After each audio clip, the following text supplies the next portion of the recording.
Auntie Isabel, let's start. Let's go. Let's start.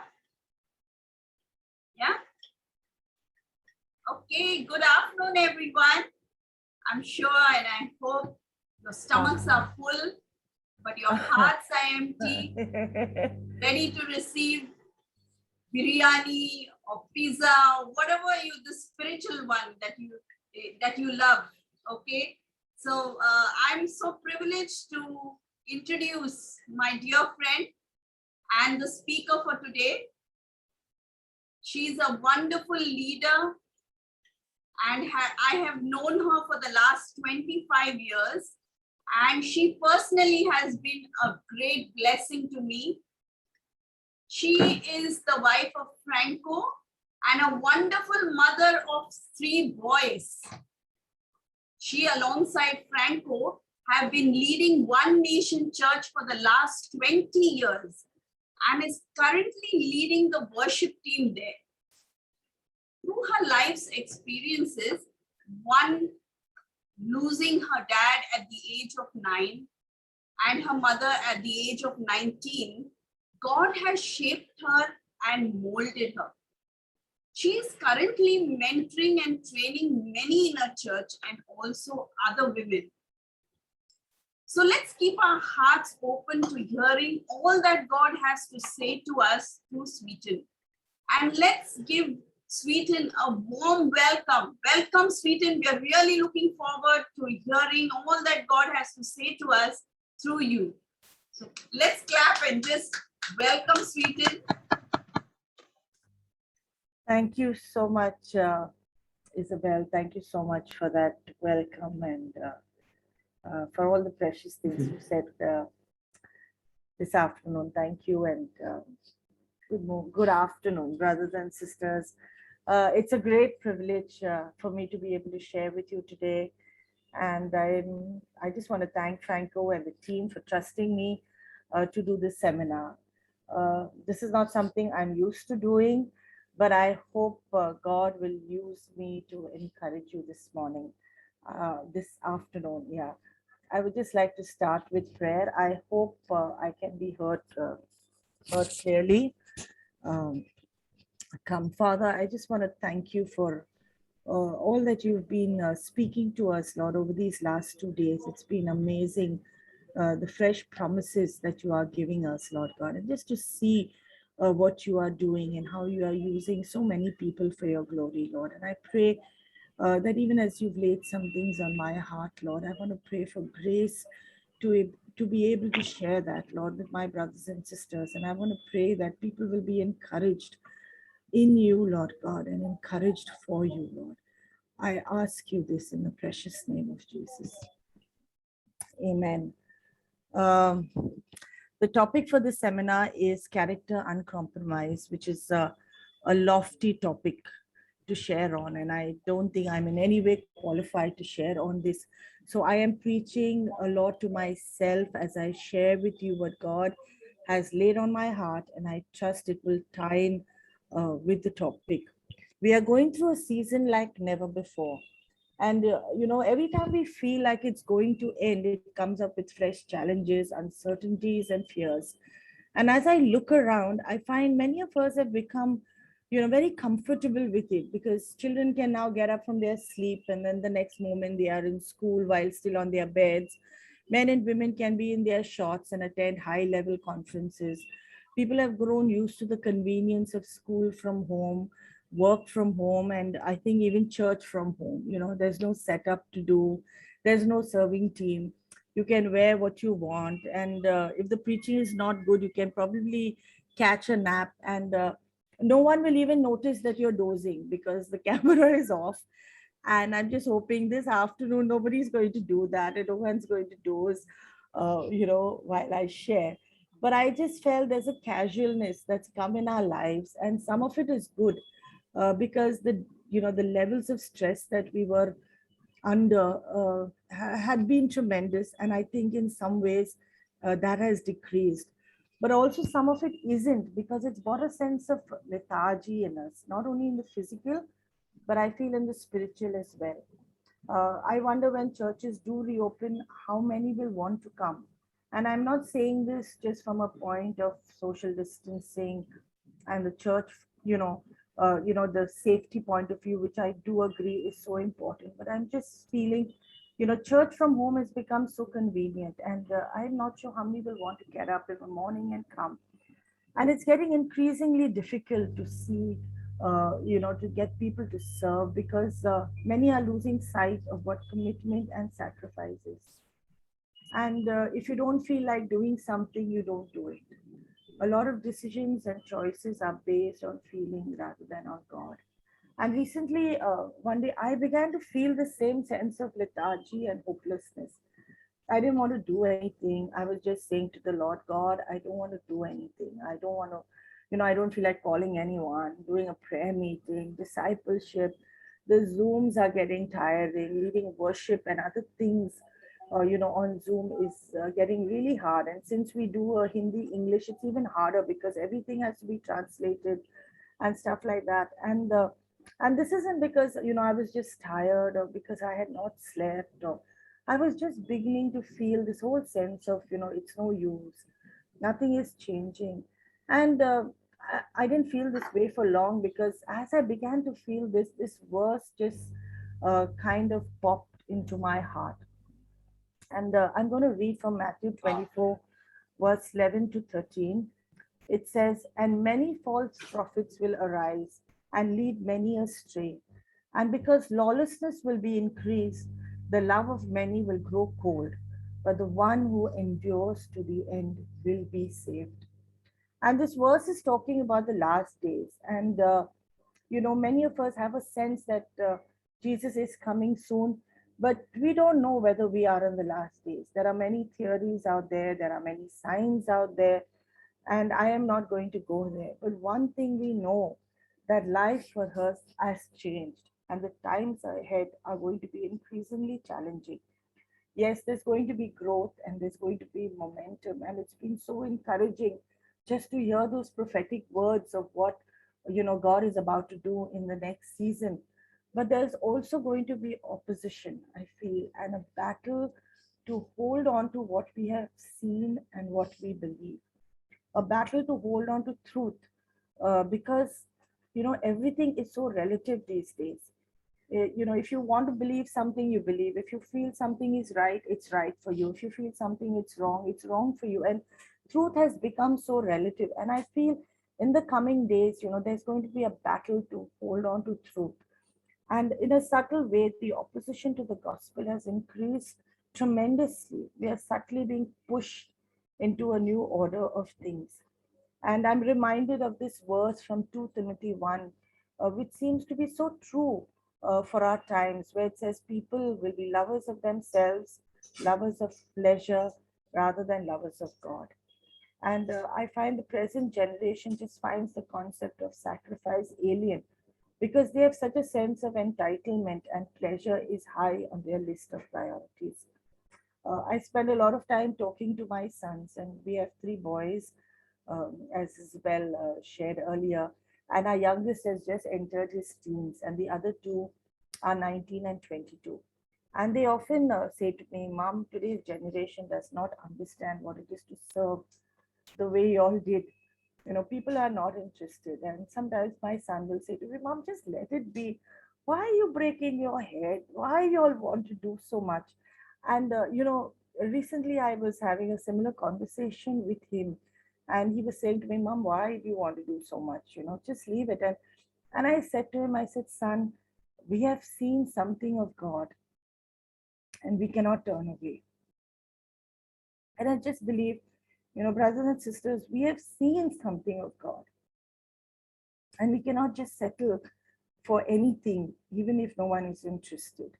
And I'm reminded of this old song that we used to sing in the old days, where it says, "I have seen the city of God coming down from heaven. I have seen the city of God, and I cannot turn away." And we are the city of God. The church is the dwelling place of God. We are here to build the city of God. How can we just settle, for anything? How can we just let it be?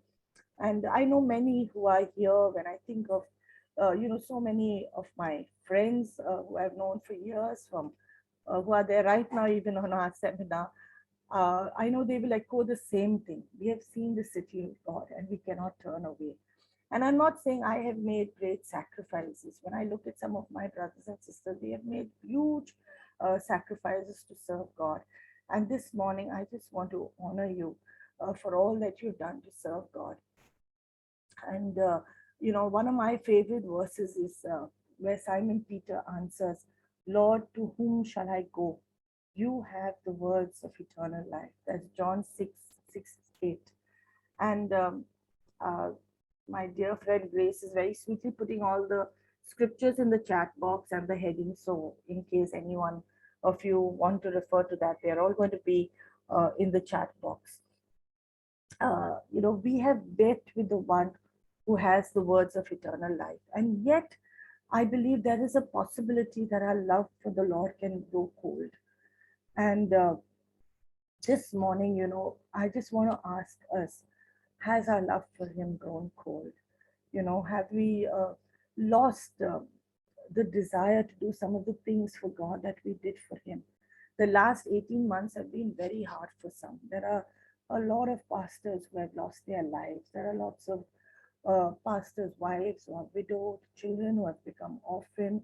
There are churches that have lost their pastors, and it's been so, so hard. And, in times of such trials, our love for Him can grow cold because we cannot understand, the pain that we're probably going through.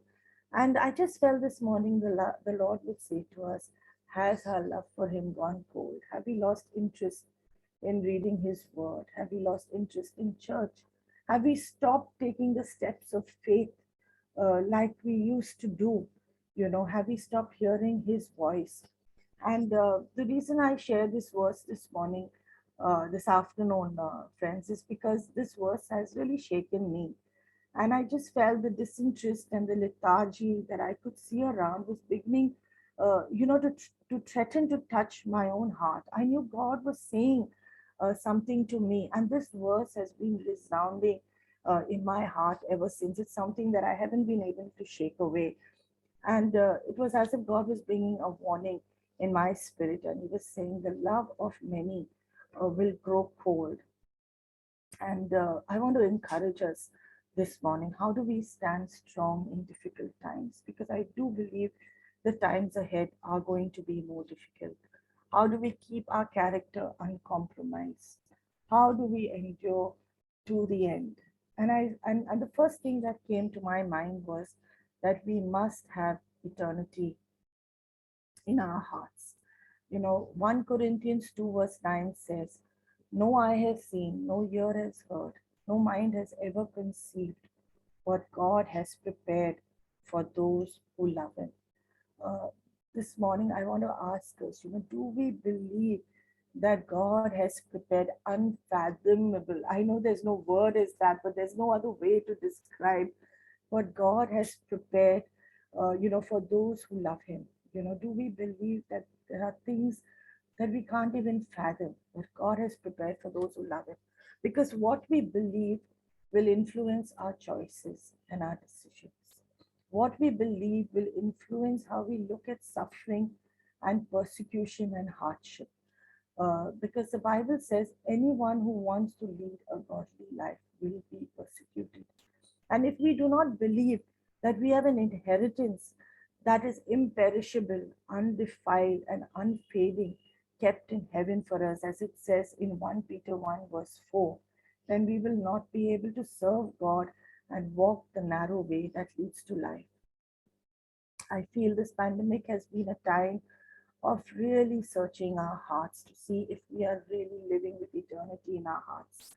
I think this whole scripture, search me, O God, and know my anxious thoughts, has been so apt for this season, because I know that a lot of us, our hearts have been anxious, and I'm not the bravest of people. I always tell my children, I think I'm the biggest punk around, because I just feel that my kids sometimes are more brave than I am, and I would often feel I am the only Christian who is like this. But this COVID situation has shown me that a lot of people are as fearful as I am, or probably even more. And one of the things that COVID has exposed is the fear in the church. You know, we are the only ones who know where we are going. And yet, the fear of death has prevented the church from mourning with those who mourn and loving and caring with those who are struggling. I've heard so many heartbreaking stories of, you know, little children who have been left at home to just look after themselves because their parents have got COVID and are in hospital. You know, I've heard of a guy whose family was abroad and he was in hospital. He had COVID and he died, and no one wanted to claim his body. And this is church I'm talking about. The church just didn't even want to claim his body. But God is so good. There was a Christian working in that hospital, and he made sure that he, you know, got cremated and had some dignity in death. And there's this other girl who lost her dad, and she's the only child, and she had to, you know, do all the end preparations and stand alone. Sorry, someone's saying I am too soft. Is this better? Is this better? Yeah. Sorry, I was too soft. Yes, Okay, yes. yeah, Yes, okay. this is better. Yeah. Okay, yeah, thanks. I wish you had told me earlier. Okay, I think the volume was anyway. Yeah, so did you all hear me? But could you hear me? Yeah. Okay, so this girl was all alone. She had to, you know, do the final rite. She had to stand there and watch her father being cremated, and no one was with her. And you know, brothers and sisters, I don't say this to condemn anyone. We too had a death when this pandemic just started, and we didn't know what had hit us. We didn't know what to do. We were in, you know, we were in lockdown, and you know, the family themselves didn't know who had COVID and who didn't, and it was at least a month or more than that before we could actually go and hug and cry with the family, and it was so painful. And I just feel, you know, the Lord would say to us, are we living with eternity in our hearts? Philippians 1 verse 21, Paul says, for me to live is Christ and die is gain. And I think Paul was able to say, for me to live is Christ and die is gain, because he had eternity in his heart. He had experienced, you know, the love of God, how high, how long, how wide, how deep was the love of God. He had discovered that pearl of great price, so precious that nothing else mattered. And when you read, you know, Paul's letters, he shares about how he suffered shipwreck and hardship, and went without days without food, and he was whipped and so many things. And yet he says, whatever were gains to me, I now consider loss for the sake of Christ. What is more, I consider everything a loss because of the surpassing worth of knowing Christ Jesus, my Lord, for whose sake I have lost things, all things. I consider them garbage that I might gain Christ. Philippians 3, 7 and 8. And even yesterday, as Steve shared, you know, just the changes that they've been through. And yet at the end of it, he says, Lord, I have said to the Lord, if he wants me to move, I'm ready to go. And I was just amazed hearing that, because, you know, they've just kind of had so much of change, and such an unsettled life recently, and they're not getting young. But yet he was saying, if the Lord says to me, I am willing to go. And I wish I could say this, brothers and sisters. I wish I could say, for me to live is Christ and for me to die is gain. I am not there. And as I said, I'm preaching, you know, to myself as much as I share my heart with you. My prayer is constantly that I might know your love deep within my heart, Lord, that nothing else matters. And, you know, I just want to ask you this morning, have you discovered that pearl of great price, that you're willing to sell everything that you may have it? You know, is our job, is our career, is our family, is our comfort, is our convenience, you know, more important than knowing Jesus and him crucified in our lives and his love? And I feel sometimes, you know, we can know God's love in our mind. We need to know it deep within our hearts. We may be coming to church, but Jesus hasn't become that pearl of great price. And the good thing, Jesus says, you know, seek and you will find. And, you know, if we seek him, even this afternoon, we will find him. I know that some of you may know an auntie by the name of Auntie Celine in our church. She was a Christian for many, many years. And I knew her from the time I was a little girl. And I remember her once telling me, she said, Sweetan, I know God loves the whole world. I know he died for the whole world, but I want to know that he loves me. I want to know that he died for me. And I would find that strange because, she had been a Christian for many years. And she loved sharing the gospel, but this is what she was saying to me. And I went to visit her a few days before she died, and we were praying for her because um, she was quite unwell, and we said, we were praying that she'll be healed. And she said, don't pray for me to be healed. I don't want to be healed. I want to go home to Jesus. What will I, be healed and go home and do? And you won't believe, her face was radiant. Now she was a teacher. She taught me in school, and she always had this very stern kind of face. But in all the years that I had known her, I had never seen her look so radiant and joyful. And I realized that she had finally understood that God loved her. And Psalm 63 verse 3 says, because your love is better than life, my lips will glorify you. And she had experienced his love, which is better than life. And my prayer is, you won't believe, but this is, the prayer I make. And I say, God, when I am ready to come to be with you, I want to be excited like that, because I want to have experienced that your love is better than life. And, I am excited to come and be with you. And I won't say that I'm there yet. And that's why that is my prayer. And this morning, I want to challenge us, brothers and sisters. Are we living with eternity in our hearts?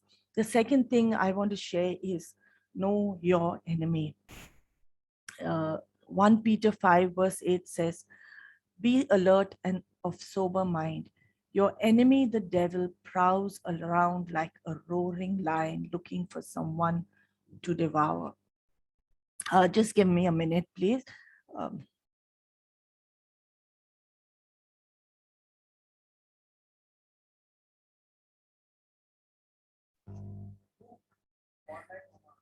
So Peter is not talking to unbelievers, but to us believers. The devil is looking to devour us, not just give us a little bite, brothers and sisters. He's not just, wanting to give us a little bite, but he's looking to destroy us. The Lord's Prayer encourages us to pray. It says, lead us not into temptation, but deliver us from all evil. And recently I realized I hardly make this prayer, because when we talk of temptation, the thing that comes to our mind is sexual temptation. And sometimes you can feel, I know what is right and wrong. I have walked with God so long, and this may not be a big issue for me, but honestly I have begun to pray this so much more. I pray this for Franco, I pray this for the children, I pray this for myself. I say, Lord, deliver us from evil. The devil comes to rob, kill, and destroy. And sexual temptation is just one of the compromises that will cause us to grow cold. There is bitterness and rage and love of money and discouragement and rejection and so many other things. And Hebrews 12 verse 15, it says, see to it that no one falls short of the grace of God, and that no bitter root grows up to cause trouble and defile many. I would say in all the years of being a pastor's wife, and like Isabel said, we've led this church for 20 years. I have seen more people fall away because of bitterness than any other temptation. The Christian life is not easy. Jesus said, in this life, you will have many troubles. But what we believe will determine how we deal with our trials. 2 Corinthians 4:17 says, for this light momentary affliction is preparing for us an eternal weight of glory beyond all comparison. I feel if we look at our trials as preparation for glory, we will not give into bitterness and compromise. We will, but if we don't, we will just blame everyone around us and choose the broad path that leads to destruction. I just completed my 50th birthday, and I've had asthma from the time I was born, I think. And there are months sometimes I'm unwell, and people who know me closely will know, that I keep falling sick. And it's not a major, but it's just this nagging things that keep coming to weigh me down and to make me discouraged in terms of my health. And sometimes there are days when I'm breathless and I'm struggling, and I honestly, brothers and sisters, there are times I feel, God, it's not worth living. It's not worth living if I don't have the energy to live. And I struggle, and I just share this because each one of us are going through our own momentary afflictions. But if our gaze is on Jesus, and if we believe that these afflictions are preparing for us an eternal weight of glory, brothers and sisters, we will be able to stand. We will not compromise. We will not give up. We will not let our hearts grow cold. And uh, I just want to encourage you this morning. We have something glorious ahead for us that God is preparing. The third point that I would like to share is finding hope in the promises of God. We all probably know the story of Joseph, sorry. And what made Joseph stand firm in the midst of such suffering? He was sold as a slave. In a moment, he lost his family. He was betrayed. He was tempted by Potiphar's wife. He was falsely accused. He was thrown in the dungeon, and all at a very young age. And what made him hold on? He knew, I believe he knew God had something great in store, and he was not willing to settle for anything less. His hope was in the promises of God. And this morning, I want to encourage us. We have a glorious hope. Let us not settle for anything less.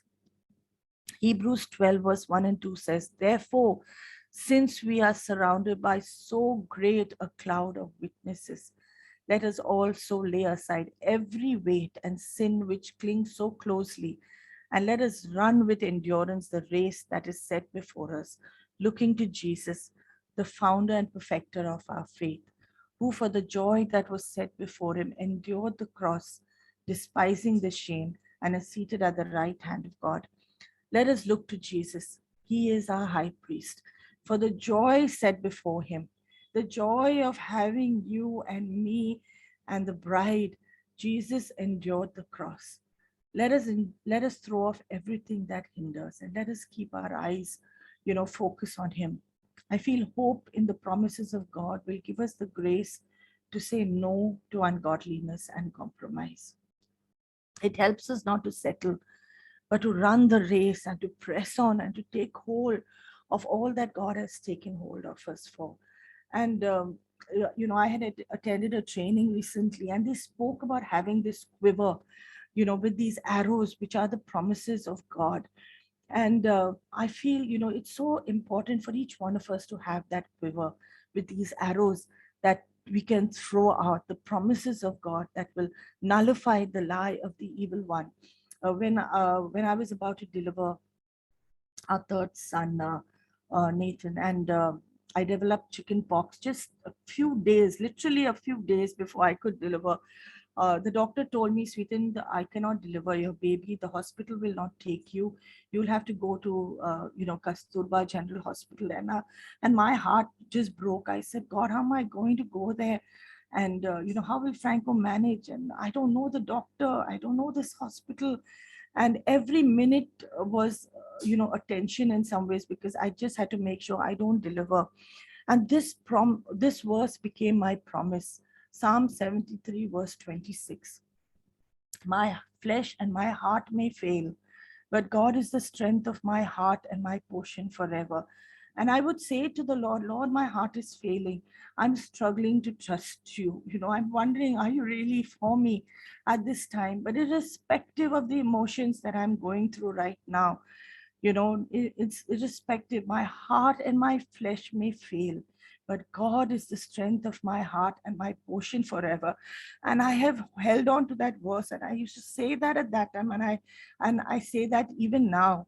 And brothers and sisters, God really came through for us. And I would encourage you, have a quiver of the promises of God, because we will be able to demolish arguments and every pretension that sets itself up against the knowledge of God. And we will be able to take every captive and make it obedient to Christ with his word. It is his word that will nullify every lie of the devil.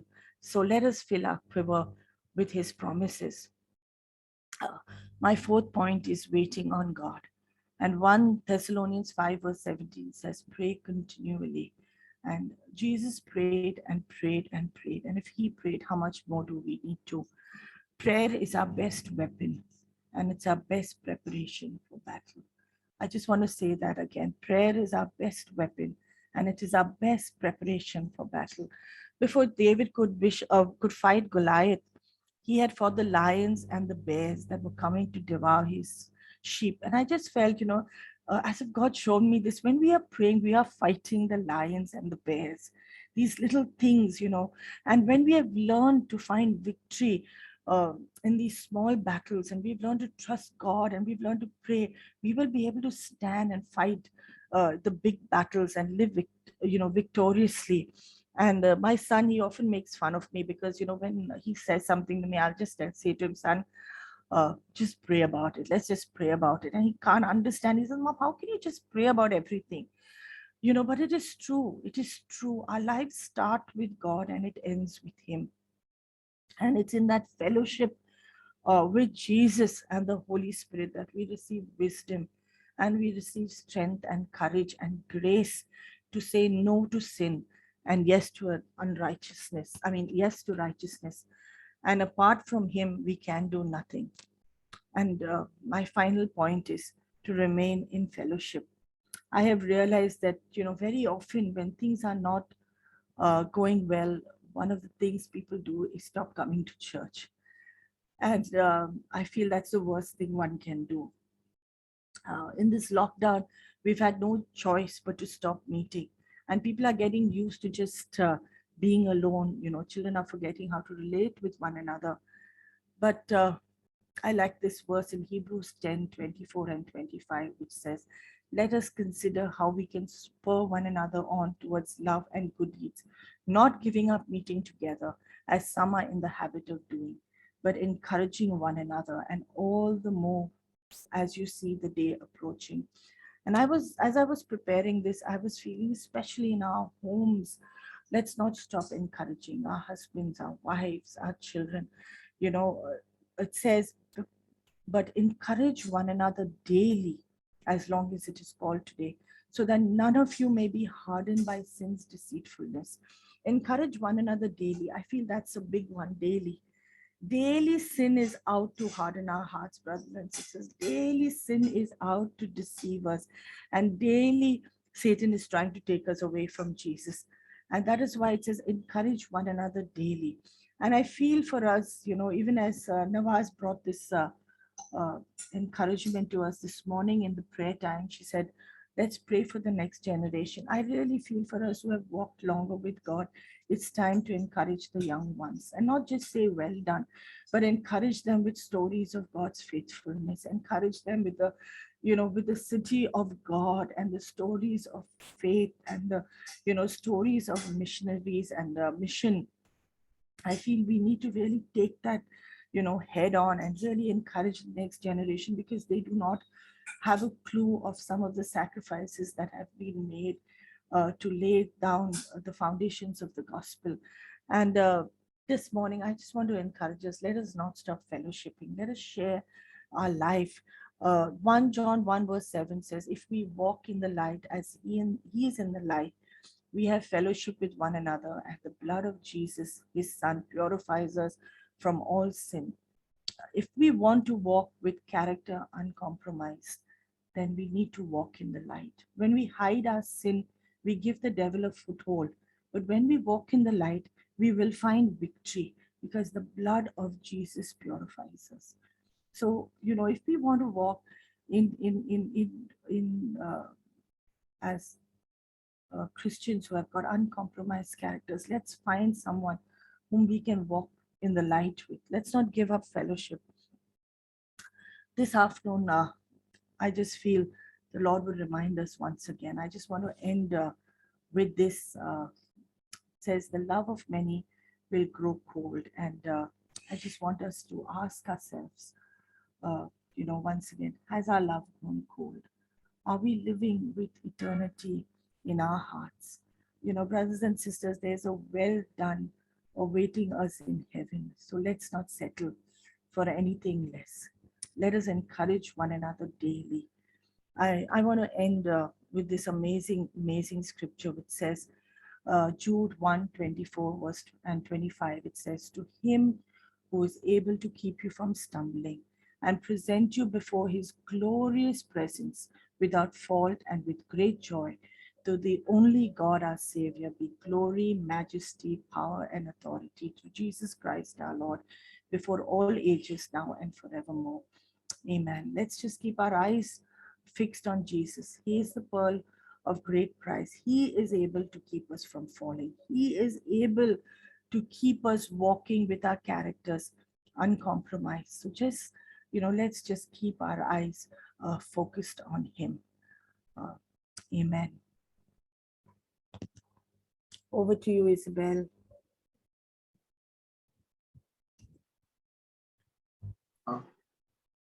Thank you so much, Sweetin.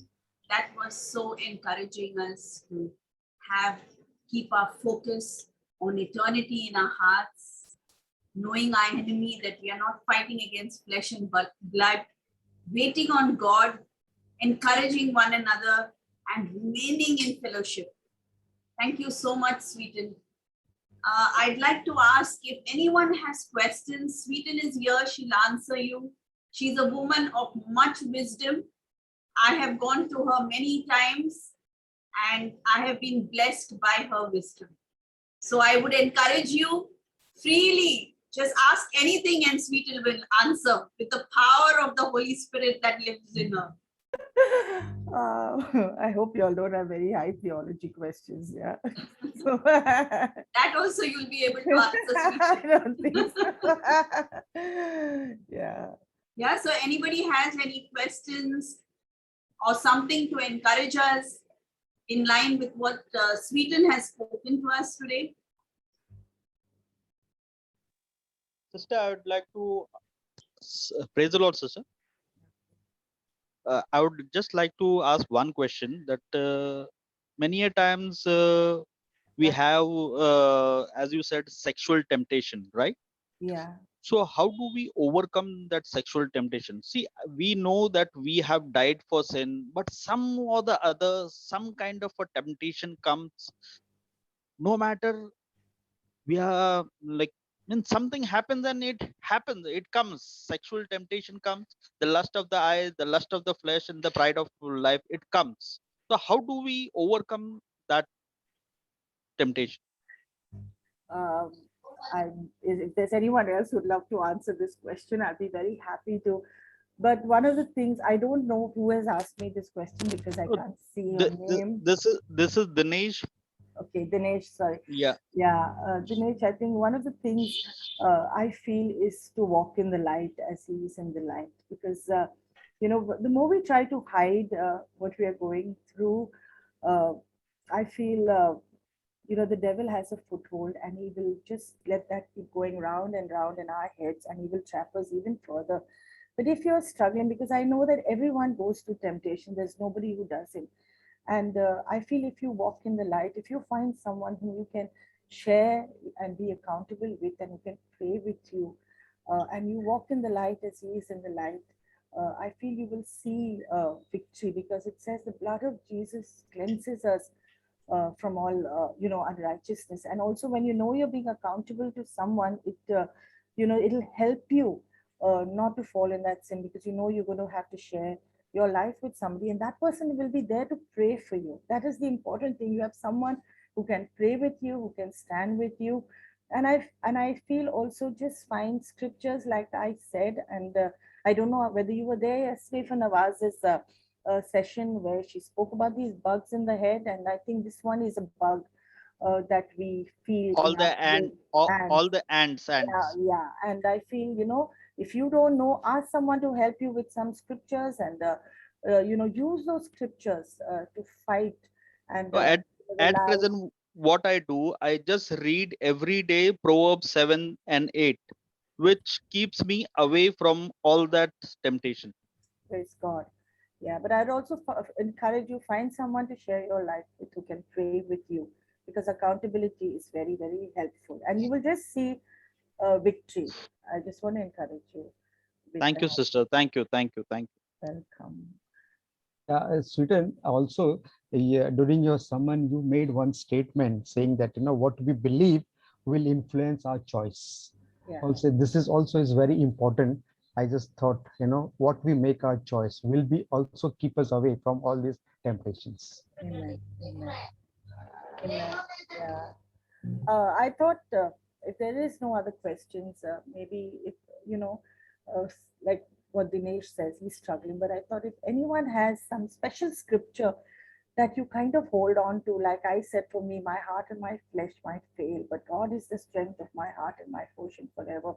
That is my kind of scripture that I hold on to, that I declare. If there's any other scripture that anyone would like to share, because I think it will mutually encourage one another, maybe you can just unmute yourself and share that. Yeah, I'd like to share. What comes to my mind is this, this verse in the Bible. It says, "Greater is He that is in me than he that is of this world." Amen. Amen. So I just have that. I don't know anything else, but That's beautiful. maybe somebody else can share something more. Anybody has anything, they can share it. Yeah. Just unmute yourself and share if anyone feels they have a scripture that will encourage some of the others around. Yeah, like I put in the chat, I think it's more different scriptures for different situations. So if it's I'm feeling inadequate, I'll say the Lord is my competence. If I'm feeling like I want to give up, I'll say He will keep me strong till the end. His grace is sufficient for me. His power is made perfect in my weakness. If I'm tempted with something, I say He will not allow me to be tempted more than I can bear. But when tempted, He will provide me a way up from under it. He'll Amen. provide me a way out. So if it is a financial thing, I'll say my God will supply all my needs. So it's not necessarily one scripture, it's the Rhema word, the now word for that situation in that circumstance. Amen. Amen. Thanks, Nawaz. Thanks, Cornelius.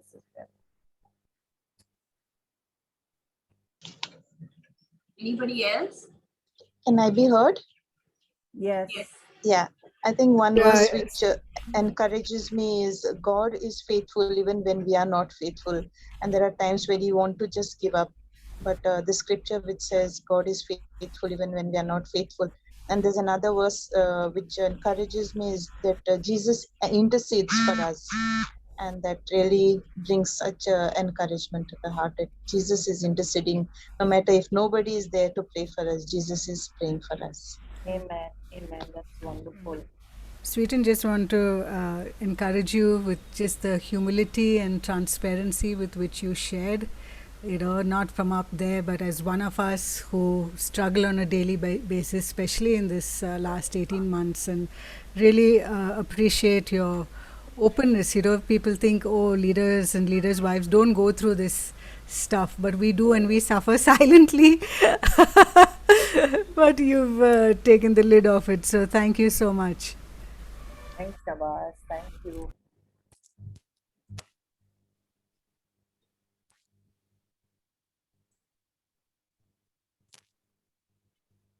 Anybody else has any scriptures, or Sweden, do we go to the next question? Yeah, we could go to the next. Yeah.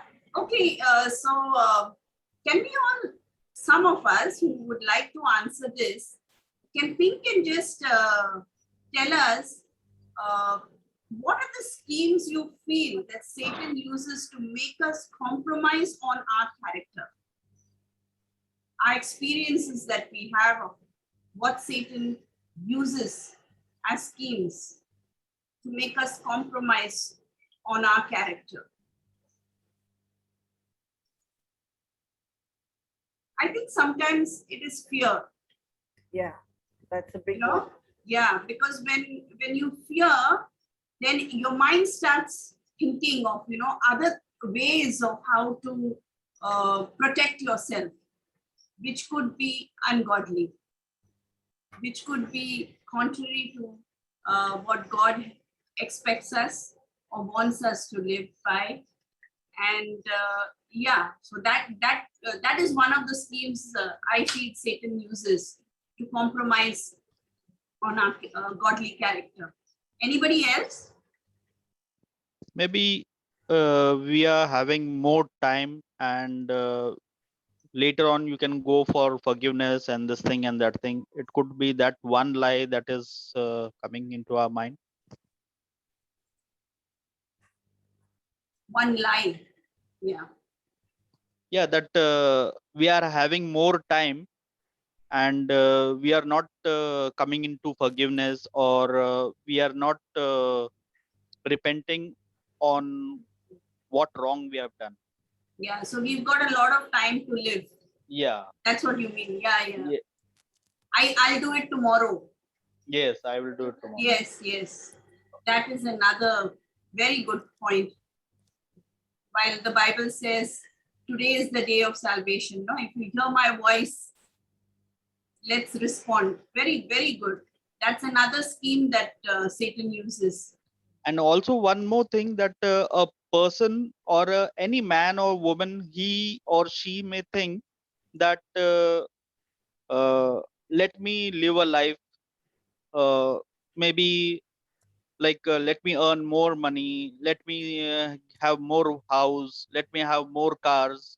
And in the span of time, the Bible verses also says that Are Baba, tonight only your life is going to be an end. So where all that wealth you are going to gather? It is like understood na, that you have won the whole world's wealth, but your whole soul you have been lost. Then what is the worth? Yeah.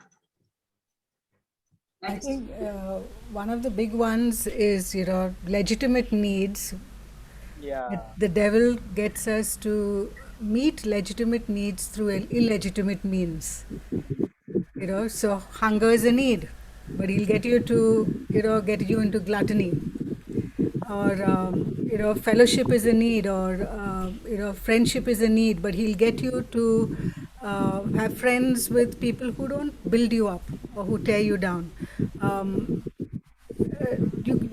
You're sad and you need comfort, and that is a need, but then you resort to alcohol or nicotine or drugs or whatever, something else.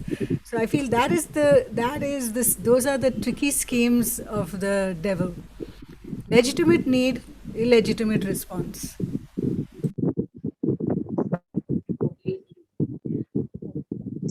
That my takeaway is that Auntie said that prayer is our weapon against everything, and then we can use it. We have to pray more because Jesus was praying. Sorry. Francis, You- I couldn't hear you very yeah. clearly. Can you repeat it again, please?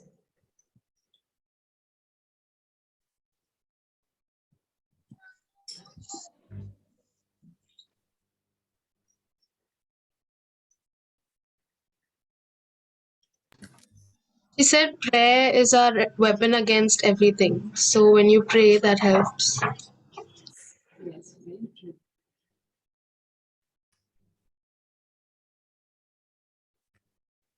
Anybody else?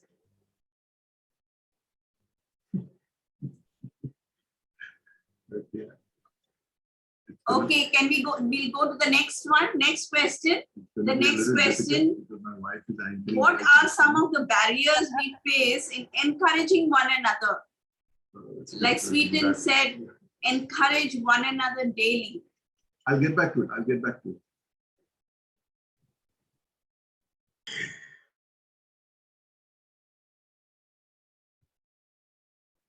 Okay.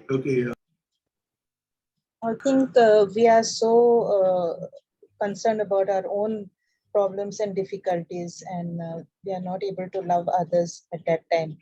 But God wants us to come out of that, and even the Bible says, "He who refreshes others is himself refreshed," and that's so true. Every time we do that.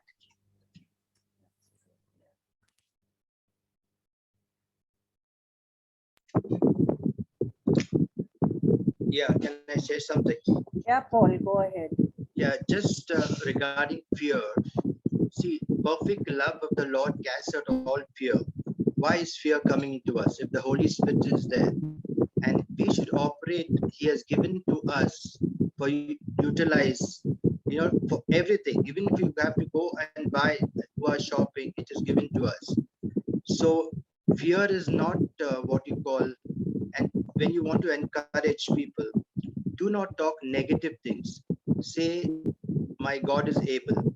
Even if something is impossible, God said He can do take care of the impossible because He is God and He is a heavenly Father. He owns everything, and there is no need of fear because you know who you are in Christ. If you know who you are in Christ, that solves the problem. That doesn't mean you pray once in a week. You have to be led by the Holy Spirit all the time. Like I'll just share this.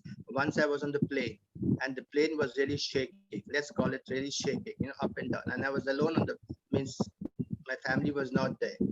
And it was shaking so badly. I had already prayed for journey mercies and everything. And midway it started shaking so much. I put my legs up and I said, I have friends down where I'm going to see, and I have friends up that is in heaven. Wherever I'm going, I'm going to land safely. It stopped and the plane landed in about half an hour's time. Yeah, so tell the devil to shut up in the name of Jesus. You have to irritate him. He tries to irritate you because he's saying you are not praying properly or your prayers are not heard. Don't listen to this guy. He's you know who he is.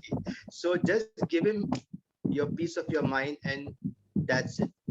Don't talk negative. When I'm sick, like even have a slight headache, yes, I will. I believe in medicine. I'll slowly go and take a Panadol or whatever you call it. I'm okay. If I tell my wife, she'll over pamper me, oh, Manoj, eat this, and I said no, I'm healed. I said if I know the Holy Spirit is living in me and He's God. He has got no sickness. He has taken all. I do not believe when I'm sick. I'll go for my test and it always comes clear. We pray for people, people get healed. So what are we? We are the representative of God on this earth. We are the children. We are not anybody. We are joined hairs with Christ. So we have to use these last days, like somebody shared yesterday in the meeting. He was in Dubai and blah, blah, blah, whatever it is. And he started a prison ministry. I don't know if you were in the same group. I was there for 40 years and I managed to do impossible things. I can't say on the Zoom. Nothing is impossible because that land also belongs to our Heavenly Father. We are joiners. And I never say that we are not of that country. We are not of India. We have an international passport. It's like, because if our God is our Father, we have to understand and encourage people with, whatever it is. No job, there are jobs. All the jobs belong to our Heavenly Father. And you won't believe it's what you confess, you will get. That's it. Amen. I think we have 2 minutes, and I was wondering whether, Isabel, you could just pray for all of us. And Yeah, sure. I think don't we have to finish by 2:20? Just one thing before that, I will need to leave and start the other meeting. So if all of you can put your cameras on, and then Auntie can pray, if that's okay. Really sorry, Auntie, I have to run. So if you all can put your cameras on and just give us a smile, nice big smile, I'll take a photo, and then you all can pray, and we will get into the game seminar. Okay. Thank you so much. Okay, go on, Auntie Isabel. Yeah. Okay, let's pray. Lord, we want to thank you for Sweeten. Thank you, Lord, for speaking through her to us, Lord. You just touched our hearts, Lord, that we want to remain hot on fire for you till the day we die.